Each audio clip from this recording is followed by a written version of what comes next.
ડીસામાં Patan highway પર ફાટક પર બ્રિજના ભાવે ટ્રાફિકની કાયમી સમસ્યા। રોંગ સાઈડમાં વાહનો સામસામે ભરાઈ જતા 1 કલાક સુધી ટ્રાફિક જામ રહ્યો। દિવસ પર ગાડીઓ પસાર થતા વારંવાર ફાટક બંધ થતા હેરાનગતિ। ડીસા પાટણ હાઈવે પર આવેલ ભોપાનગર પાસેનો રેલવે ફાટક વારંવાર રહેતા હજારો લોકો હાલાકી ભોગવી રહ્યા છે અને દરરોજની ટ્રાફિક સમસ્યા નિવારવા લાંબા સમયથી ઓવરબ્રિજ બનાવવાની માંગ ચાલી રહી છે, પરંતુ સરકાર દ્વારા કોઈ કાર્યવાહી ન થતા લોકોમાં હવે રોષ જોવા મળી રહ્યો છે। આજે ફાટક બંધ થતા રોંગ સાઈડમાં પણ સામસામે વાહનો ભરાઈ જતા 1 કલાક સુધી ટ્રાફિક જામ રહ્યો હતો।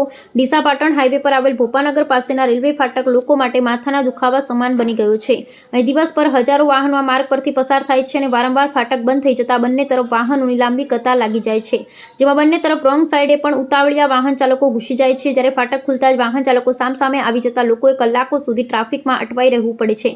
આજે પણ ફાટક બંધ થતા બંને તરફ લાંબી લાઈનો લાગી જતા અનેક વાહન ચાલકો રોંગ સાઈડમાં ઘૂસ્યા, જેના કારણે ફાટક ખુલ્યા બાદ પણ વાહનો નીકળી ન શકતા 1 કલાકથી વધુ ટ્રાફિક જામ રહ્યો હતો। દિવસમાં અનેક વખત આ ટ્રાફિકની સમસ્યા સર્જાતા અહીંથી પસાર થતા હજારો વાહન ચાલકોની સાથે સાથે રોજના અંદાજિત 5000 જેટલા રત્ન કલાકારો અને શાળા કોલેજ ચાલુ હોય ત્યારે 5000થી વધુ વિદ્યાર્થીઓ પણ આ સમસ્યાથી પીડાઈ રહ્યા છે ને ફાટક બંધ હોવાને કારણે સમયસર શાળાઓ કે ધંધેના સ્થળે નથી પહોંચી શકતા કે સાંજે છૂટ્યા બાદ ઘરે પણ સમયસર નથી પહોંચી શકતા।